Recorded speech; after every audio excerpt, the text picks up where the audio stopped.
ઋષિકેશ પટેલ પ્રવક્તા છે ભારતીય જનતા પાર્ટીના મિનિસ્ટર, એણે તો નિર્લજ્જતાની હદ વટાવે એવું નિવેદન આપ્યું. ગુજરાતમાં જીવવાની કોઈ કિંમત નથી, મર્યા પછી 4-5 લાખ રૂપિયા મળે, તમારે જોતા હોય તો મરવું પડે, એનો અર્થ એમ થયો. દીક્ષિતભાઈ, પહેલા તો તપાસ ઈ કરવી જોઈએ કે ખરેખર સરકાર નામની કોઈ ચીજ છે કે કેમ, કે આ પુલ પરિવહન માટે યોગ્ય નથી. આમ છતાં એ પુલ ચાલુ રહ્યો અને આપણે જોઈએ છે 9 થી 10 લોકોએ પોતાની જિંદગી જળ સમાધિમાં લઈ લેવી પડી. દર વખતે તપાસના નામે નાટકો, અધિકારીઓ, નેતાઓના ઇન્ટરવ્યુ, પણ પછી શું? તો કે પછી કાંઈ નહીં, બસ આવી જ ઘટનાઓની આપણે રાહ જોવાની, આપણે રાડો પાડવાની, આપણે સવાલો કરવાના. આવા અનેક હત્યાકાંડ છે તે ગુજરાતમાં થઈ રહ્યા છે, પરંતુ પેટા કાઢેલા અધિકારીઓને કાંઈ પણ ફરક નથી પડતો. આ શાંત કરવા માટે તમે એસઆઈટી તો નિમી દીવો છો, પરંતુ તમારા પાપ ઢાંકવા માટે જે એસઆઈટી છે ને, એને એ મટીરિયલ નબળું એટલા માટે અમે વાપરી શકીએ કારણ કે અમે બધાના હરામના હોજરા હોય એને ભરી દીધા હોય છે.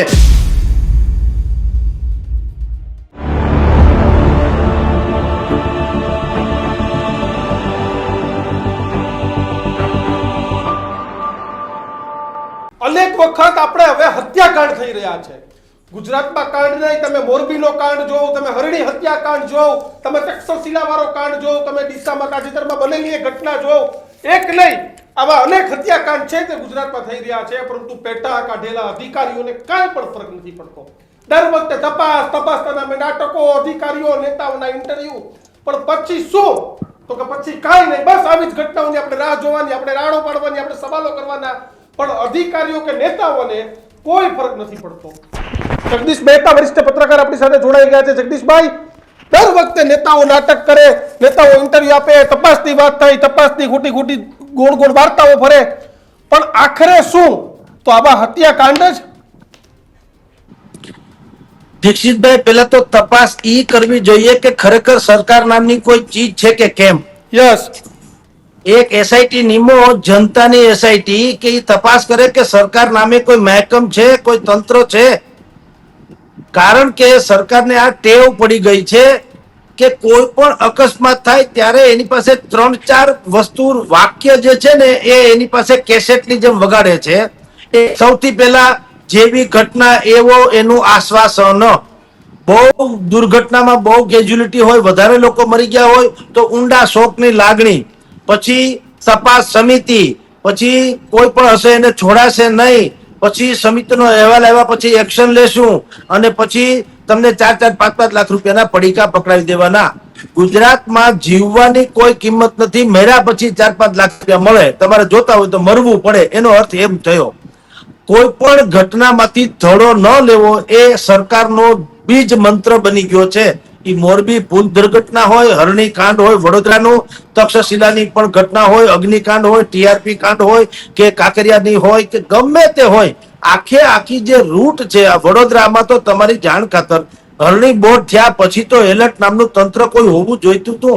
5-6 આંકડાના પગાર છે, જેને 2022માં આ બ્રિજ ઉપરથી એક વિડીયો, ત્યાંથી એક અધિકારીને ફોન કરે છે, સાહેબ આ કેવી બ્રિજની હાલત છે, તો અધિકારીઓ ફોનમાં વાત કરે, ના હું ગાંધીનગર જાઉં છું, આ જ મુદ્દે રજૂઆત છે.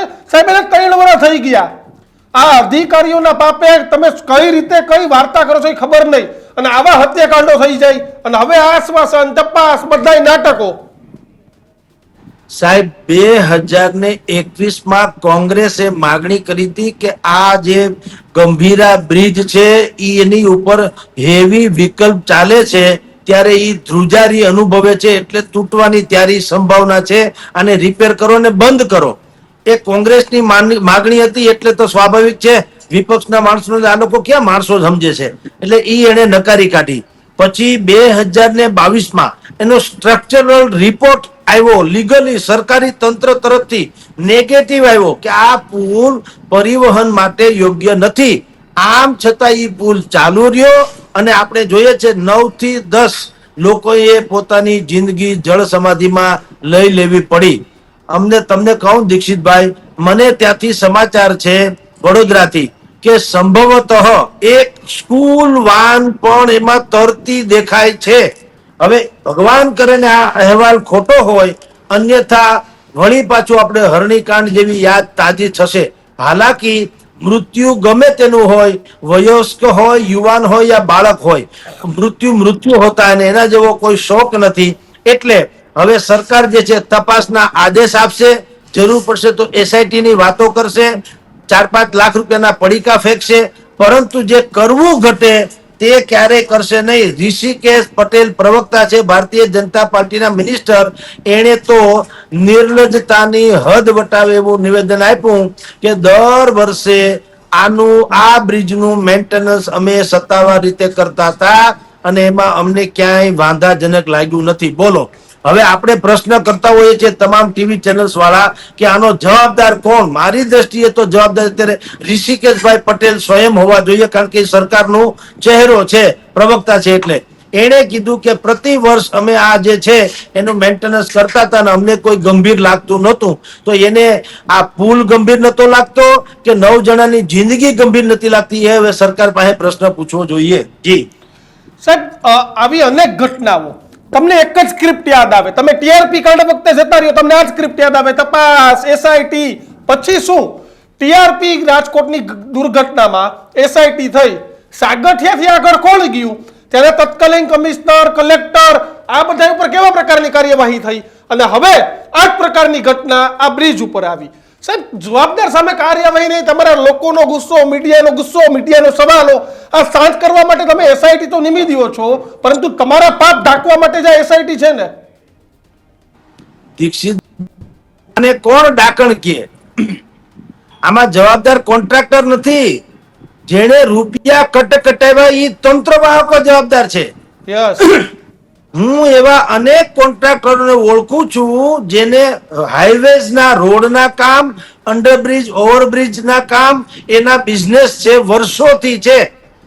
એને મને જે આખી તમને કહું એક સાંકળ દર્શાવી છે, કોને કોને કેટલા પૈસા આપવા પડે છે ખાનગીમાં આ લાંચના.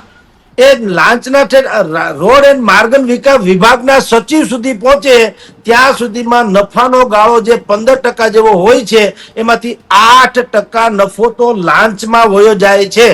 એની પાસે વધે 7%. હવે એ 7% ને 15% ગાળા સુધી લઈ જવું હોય તો એ જે તે કોન્ટ્રાક્ટરે કીધું કે અમારે કોઈ પણ ભોગે એનું મટીરિયલ જે છે એની સાથે જ સમજોતા કરવા પડે. મટીરિયલ નબળું વાપરીએ તો જ અમારો ભેળું થાય એમ હોય, એને એ મટીરિયલ નબળું એટલા માટે અમે વાપરી શકીએ કારણ કે અમે બધાના હરામના હોજરા હોય એને ભરી દીધા હોય છે.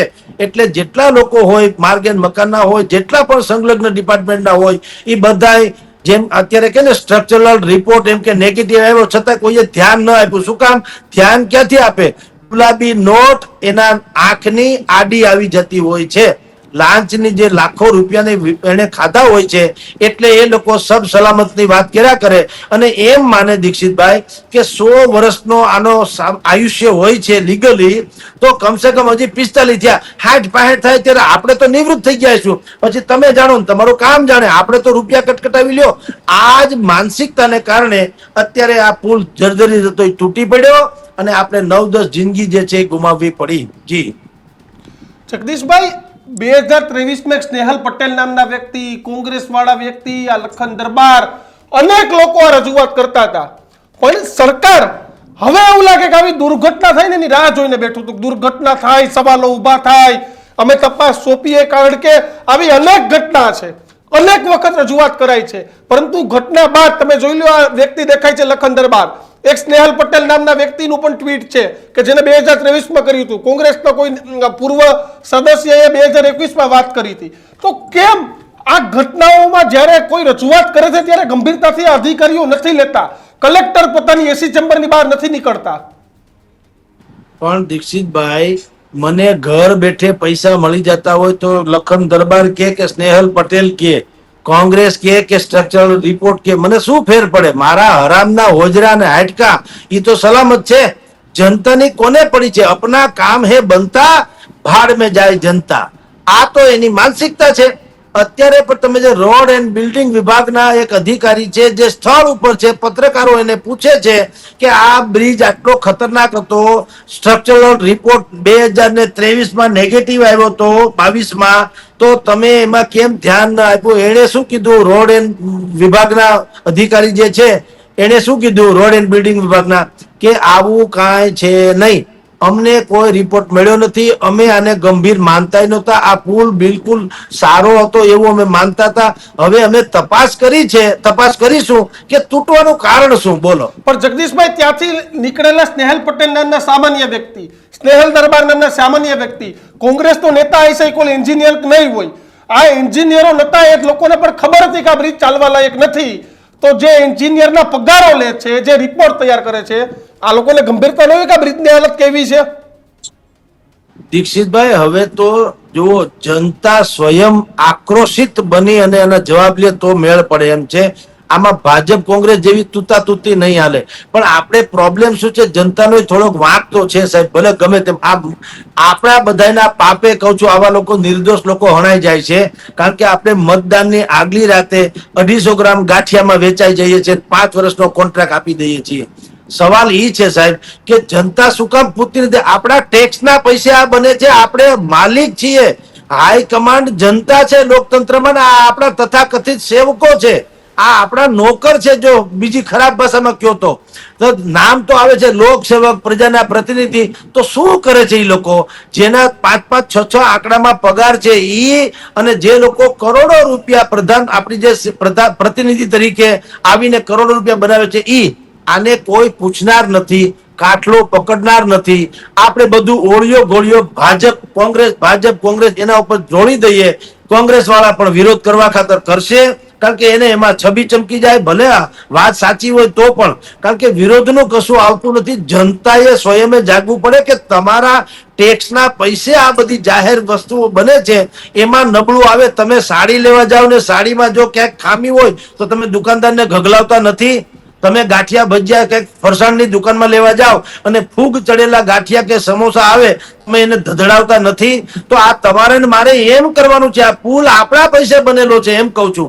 હવે સ્વયં જનતા જયારે એ નહીં જાગૃત થાય અને કાટલા નહીં પકડે, કાટલા પકડવાનું ગુજરાતી ઈ છે જવાબદારી ફિક્સ કરવી. તે આવું ન ચાલે. તમે 4-4 લાખના પડીકા ફેંકી દો તો જેમ અમારે અહીંયા એક જિલ્લા અહીંયા TRP કાંડ થયું હતું, તો એક કલેક્ટર દરજ્જાનો માણસે એમ કીધું, બધા પત્રકારો ઉભા હતા ને કીધું કે ભાઈ સરકારે બધું કર્યું જ છે, જુઓ અત્યારે 4-4 લાખ રૂપિયા તો તાત્કાલિક જાહેર કરી દીધા.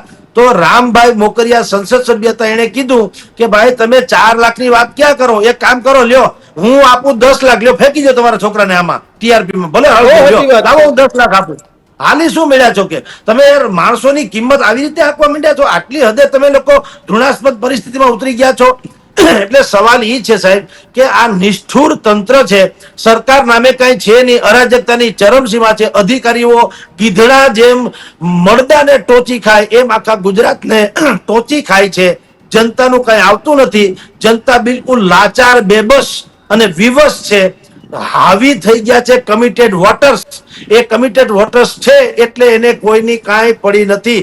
મારી પાસે 100 રૂપિયા હોય ને 50 રૂપિયામાં કોઈ જમાડતું હોય તો મને રોકી કોણ શકે? તમે ભલે હાય હાય કરો, હું મારી પાસે 100 રૂપિયા છે એટલે હું જમી શકવાનો છું. એના જેવું ભારતીય જનતા પાર્ટી પાસે અત્યારે રાક્ષસી બહુમતી છે, એટલે એને નથી મીડિયાનો ડર, નથી માણસોનો ડર, નથી સંવેદના, નથી કોઈ આશ્વાસન, કુછ નહીં. 4 લાખ રૂપિયા 5 લાખ રૂપિયા ફાળવી દેશે અને SIT નિમીને ટાઈમ પાસ કરી નાખશે, બીજું કશું નહીં. પહેલાના જમાનામાં કમિશનર હોય, કલેક્ટર હોય, કોઈ પણ અધિકારી હોય તો ફિલ્ડમાં નીકળતા, ગામની સ્થિતિ કેવી છે, બ્રિજની સ્થિતિ કેવી છે.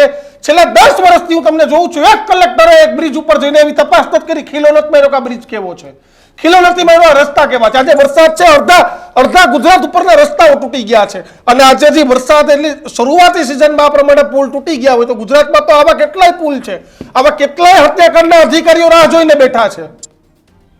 દીક્ષિતભાઈ, હમણાં જયારે મોરબીનો આ પુલ તૂટ્યો તો તે પહેલા ચોમાસા પહેલા એક રિપોર્ટ આવ્યો હતો કે સૌરાષ્ટ્રના કેટલા ડેમ, જો પાણીના ડેમ કહું છું, કેટલા ડેમ, 127 જેટલા ડેમ જર્જરિત હાલતમાં છે, રિપેરિંગ માંગે છે.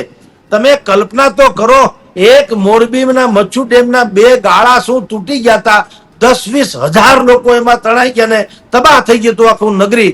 તો એવા તો 123 કે 37 કઈક સંખ્યા હતી. આટલા ડેમ પણ રિપેરિંગ માગે છે. હવે અત્યારે અંધરાધાર વરસાદ પડે છે, ન કરે નારાયણને એકાદ ડેમ પાછો આડાવડો થાય તો તમે કલ્પના કરો શું પરિસ્થિતિ થાય. એવી રીતે અહીંયા પણ તમે કીધું ઓફિસમાં બધા 5-5, 6-6 આંકડાના પગારદાર બેસે, કોઈ રોડમાં કે ફિલ્ડ ઉપર જતું નથી. એનું કારણ એ છે કે કાયદો એટલો નબળો ને કુફી ભર્યો છે કે જેની કોઈ સીમા નહીં. ગોંડલના મહારાજા જેવું કરે તો આ આખી સમસ્યા છે લીટીમાં એનો ઉકેલ આવી જાય એમ છે.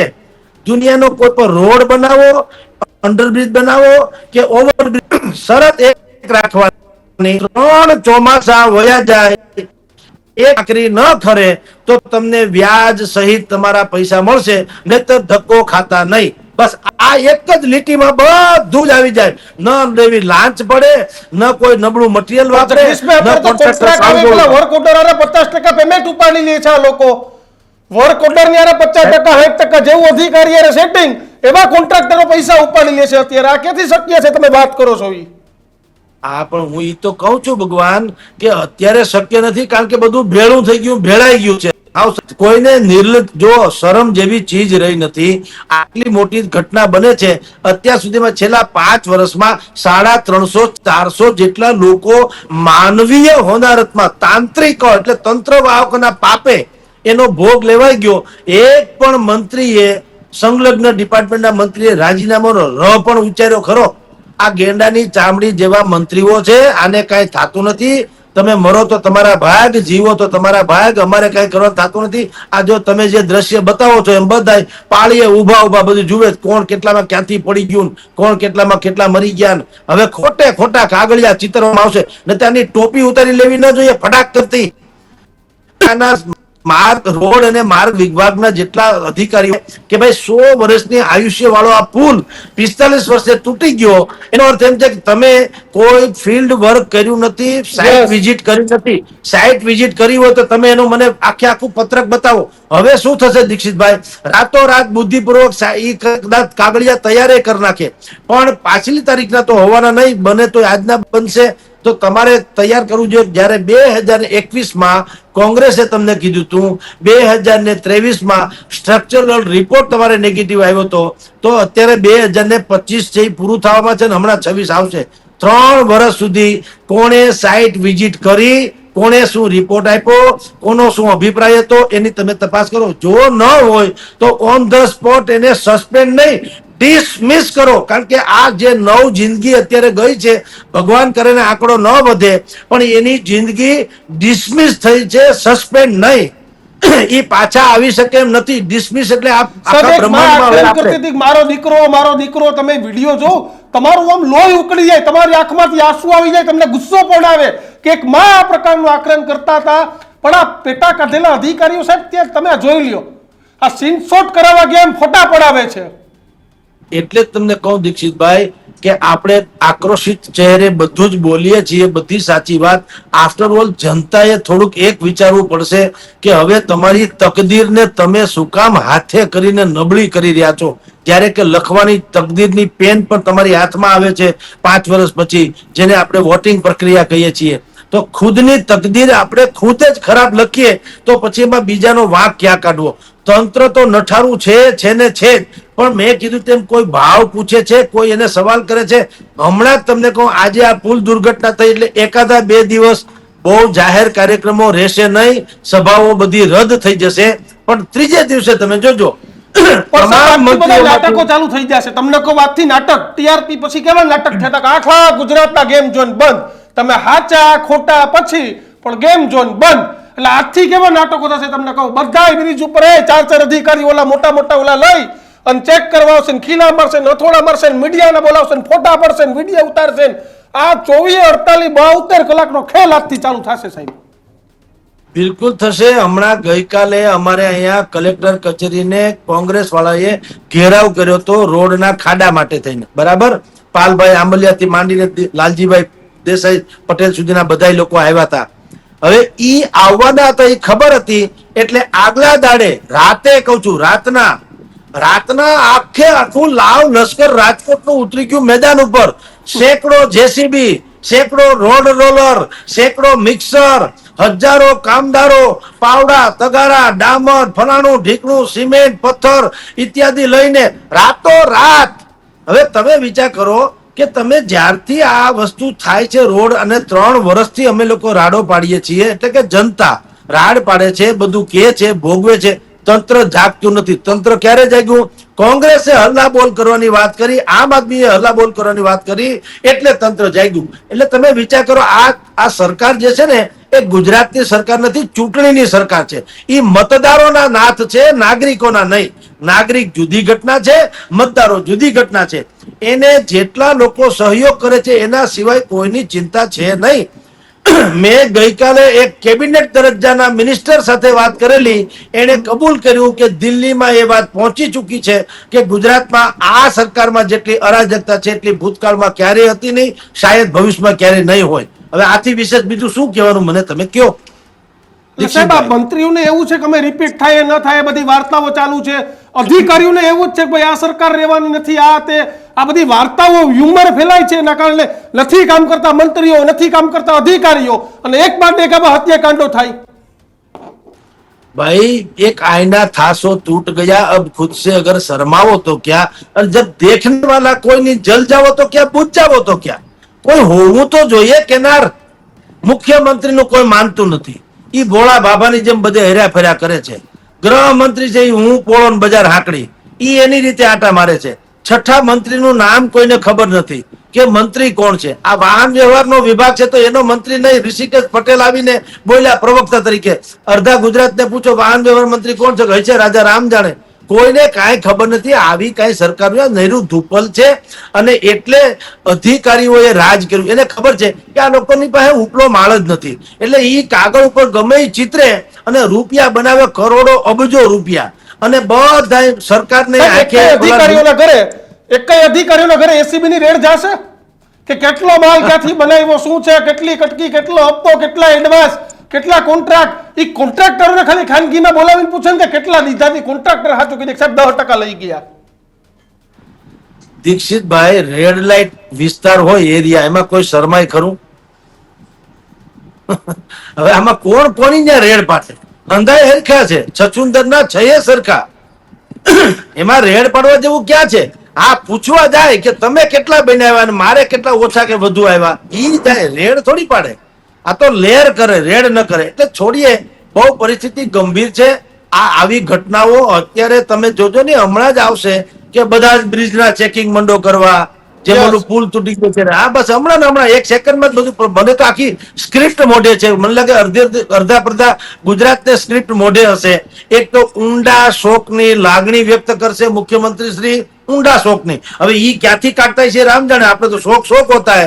મારા નેતા તો રડી ન પડે, એને ભોજન ન ભાવવું જોઈએ ને. ખરેખર તો એમ કે 2 દિવસથી મુખ્યમંત્રી જેમાં નથી, કારણ કે જે લોકો આમાં નિર્દોષ ભોગ બન્યા છે એનો એને હાદસો લાગ્યો. એવું તો હોવું જોઈએ.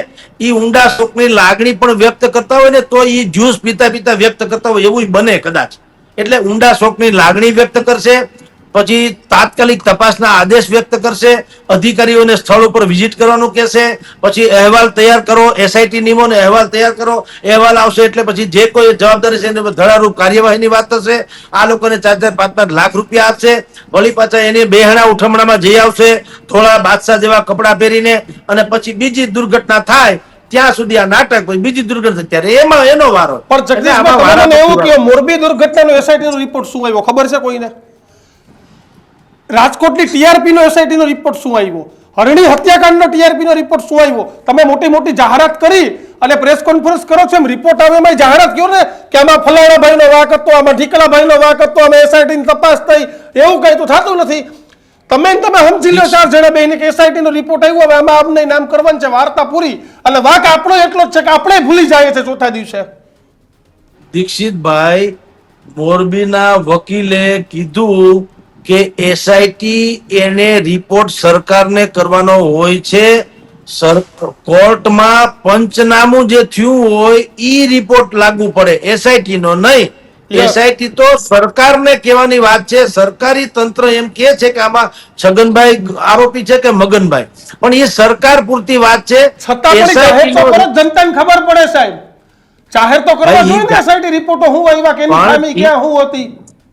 હવે દીક્ષિતભાઈ, તો ઢાંકવા હાટું એસઆઈપી, આપણે એમ લાગે તપાસ કરવા માટે છે, તપાસ કરવા નહીં. હવે કોને કોને કઈ કઈ રીતે ઢાંકવું એના ઉપર છે. પાયલ ગોટી કાંડમાં તમે જુઓ, ઓલા મોનિટરિંગ સેલ વાળા, special monitoring cell, right, Dilip Rai, હા, એના દ્વારા એસઆઈટી નો એને તપાસ સીમવામાં આવી. એને તપાસનો રિપોર્ટ આપ્યો આપણા પોલીસ વડાને.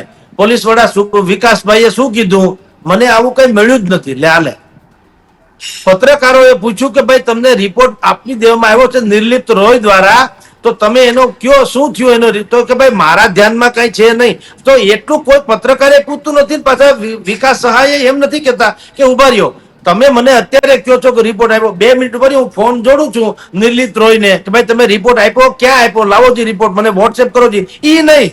તમે જુઓ, ઓલાએ પ્રશ્ન પૂછ્યો એટલે લવિંગ કરી લાકડીએ રામે સીતાને માર્યા અને ફૂલ કેલે તરુણીએ સીતાએ વેરવાડ્યા. ઓલાએ પ્રશ્ન પૂછ્યો કે ભાઈ છે રિપોર્ટ તમે મોકલો નિર્લિપ્ત રોયે, તો ઓલાએ શું કીધું? મારા ધ્યાનમાં નથી. લ્યો, વાર્તા પૂરી. એટલે ભાઈ નથી તો ફોન જવાબ તો કોઈ અધિકારીનો મારા ધ્યાનમાં બસ આ નથી. હતો જવાબ. આ છે એટલે તો વાત છે સાહેબ. નિષ્ઠુર ને નગરોળ તંત્ર છે, કોઈને કાંઈ પડી નથી. અને જનતા પણ બિલકુલ એટલી બધી હતાશ, નિરાશ અને નિર્બળ છે કે એનાથી કશું થાય એમ નથી. એટલે આપણે બધાએ આ બધી જે તમને કહું છું એ કડાકૂટ કરતી રહેવી પડશે. જી દીક્ષિતભાઈ. બિલકુલ સાહેબ, જોડાયા બદલ આભાર આપનો. પરંતુ ઘટનાક્રમ એ જ છે કે વારંવાર આ ઘટના બને, વારંવાર આ પ્રકારના હત્યાકાંડ થાય.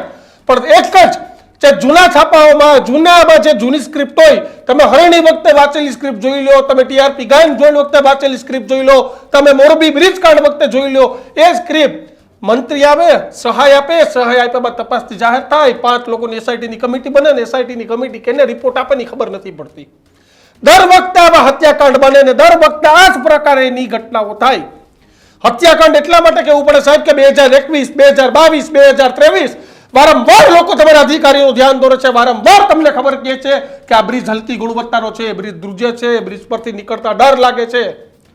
પરંતુ પેટા કાઢી ગયેલા અધિકારીઓ મન થાય એવા જવાબો આપે છે, અમે ચેક કરીએ છીએ, આ કરી છે ને કાંઈ નથી કરતા. ને જેના બાપે કેટલા લોકોની જિંદગી હોમાઈ ગઈ.